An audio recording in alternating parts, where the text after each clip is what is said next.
নরেন্দ্র মোদী যেখানেই যান সেখানেই ধর্মে ধর্মে লড়াই লাগিয়ে দেন। ভারতের লোকসভায় সংবিধানের ৭৫ বছরের যাত্রা বিষয়ক আলোচনায় নরেন্দ্র মোদীর তীব্র সমালোচনা করে এই বক্তব্য দেন কংগ্রেস নেতা রাহুল গান্ধী। এছাড়াও সংবিধানের চেতনা লঙ্ঘন, আদানি গোষ্ঠীকে সুবিধা প্রদান এবং দেশের যুবসমাজকে বঞ্চিত করার মতো গুরুতর অভিযোগ তোলেন রাহুল।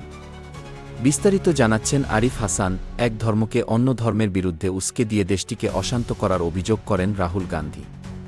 তিনি বলেন, মোদী যেখানেই যান ধর্মে ধর্মে লড়াই লাগিয়ে দেন।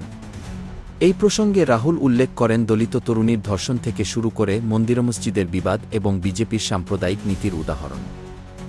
রাহুল বলেন, সংবিধান ধর্ম, জাতি, লিঙ্গ এবং জন্মস্থানের ভিত্তিতে বৈষম্যের বিরুদ্ধে হলেও মোদী সরকার বিদ্বেষ ছড়িয়ে সাম্প্রদায়িক উত্তেজনা বাড়াচ্ছে।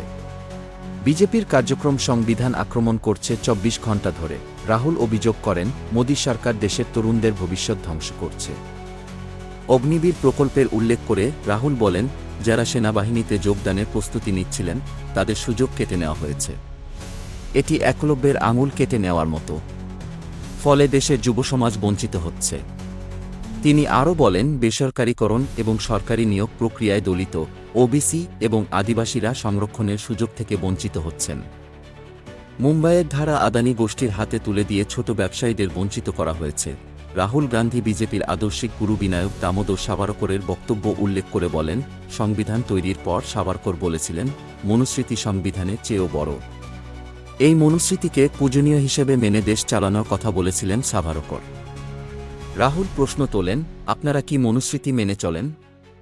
যদি সংবিধানকে সম্মান করেন তবে সাভারকরের এই মতবাদকে কিভাবে সমর্থন করেন? রাহুলের এই বক্তব্যের পর নেট দুনিয়ায় আলোচনা শুরু হয়। অনেকেই তার বক্তব্যকে সমর্থন করেছেন, তবে বিজেপি নেতা রবিশঙ্কর প্রসাদ এবং তৃণমূল সাংসদ শত্রুঘ্ন সিনহা রাহুলের কিছু বক্তব্যের সমালোচনা করেন। প্রিয়াঙ্কা গান্ধী রাহুলের সমর্থনে বলেন, আদানি গোষ্ঠীকে সুবিধা দিতে গিয়ে দেশের তরুণদের বঞ্চিত করা নিয়ে রাহুল যা বলেছেন তা সঠিক। কিন্তু আমার বক্তৃতা থেকে আদানি শব্দ মুছে দেওয়া হয়েছে। কেন? আদানি কি অসংসদীয় শব্দ?